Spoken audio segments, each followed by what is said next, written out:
Hello বন্ধুরা, welcome my H medicine channel. আজকের যে টপিক সেটি হচ্ছে এই মেগাহেল জেল। আমরা জানবো মেগাহেল জেল কি কাজ এবং এটি কিভাবে ইউজ করা যায়, এর মধ্যে কি কন্টেন্ট রয়েছে এবং মেগাহেলের পরিবর্তে কিংবা অনেক সময় বিব্যাক আমরা ইউজ করে থাকি বা বিটাডিন মলম আমরা ইউজ করে থাকি।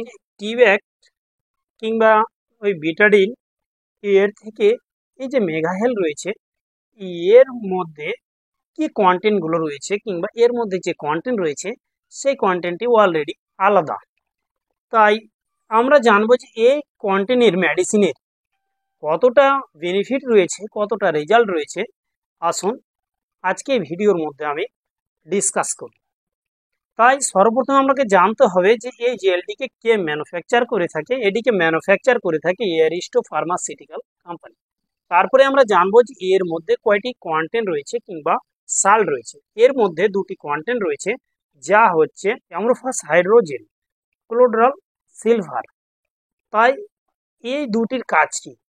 এই দুটির কাজ হচ্ছে অনেক সময় ক্ষত বিক্ষত হওয়ার পরে কিংবা সেই জায়গাতে কিংবা অনেক সময় পুড়েও যায়, সেই জায়গাটা ক্ষত হয়ে যায়, তার ক্ষেত্রে সেই জায়গাটাতে জ্বলন অনুভব হয়, সেই ক্ষেত্রেও এটিকে ইউজ করা যায়। শুন, এবার আমরা জানবো যে জেলটিকে কখন কোন সমস্ত কারণে ডাক্তারবাবুরা নেওয়ার অ্যাডভাইস দিয়ে থাকে।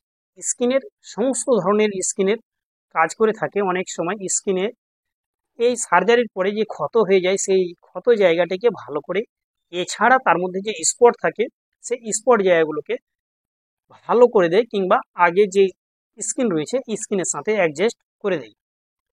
এছাড়া অনেক সময় পুড়ে যায় কিংবা ক্ষত বিক্ষত হয়ে যায়, তার ক্ষেত্রে কিংবা পুড়ে যাওয়ার পরে যে জ্বলন অনুভব হয়, সেই ক্ষেত্রে এই মেগাহেল জেল খুব ভালো কাজ করে কিংবা ভালো রেজাল্ট দিতে পারে। তাই ডাক্তারবাবুরা এই মেগাহেল জেলকে প্রেসক্রাইব করে থাকে। ইউজটি কি? এটি যে ড্রেসিং জেল, ড্রেসিং কিভাবে করতে হয়, তাই আজকে আমি এই ড্রেসিংয়ের পদ্ধতি আমি এই ভিডিওর মধ্যে আমি বলে দিচ্ছি।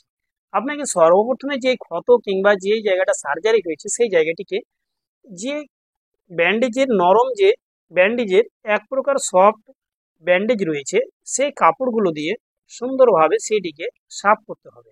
এরপরে কিন্তু সুতরাং যদি সেই জায়গাতে অনেক সময় কেউ কটন ইউজ করে, কটন ইউজ করতে গেলে তার মধ্যে যে ক্ষুদ্র কণাগুলো আছে, ক্ষুদ্র অণুগুলো রয়েছে, সেগুলো কিন্তু ছিটকে যাওয়ার ভয় থাকে।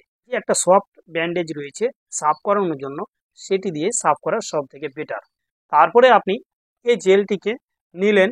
এই জেলটি এটি ট্রান্সপারেন্ট জেল, এটি হোয়াইট কালার হয়ে থাকে এবং এই জেলটিকে নিয়ে ভালোভাবে সে ক্ষত জায়গাতে লাগিয়ে দেন। লাগিয়ে দেওয়ার পরে আরেকটা যে ব্যান্ডেজের কাপড় তার উপরে দিয়ে সুন্দর রকমভাবে আপনি পট্টি কিংবা ব্যান্ডেজ করে দিন। এরপরে কোন মেডিসিন সম্বন্ধে ভিডিও পেতে চান, ভিডিওটিকে লাইক করুন, শেয়ার করুন, সাবস্ক্রাইব করুন, কমেন্ট করে জানিয়ে দিবেন আপনাদের মতামত। ভালো থাকুন, সুস্থ থাকুন। আসি পরে ভিডিও আবার দেখা।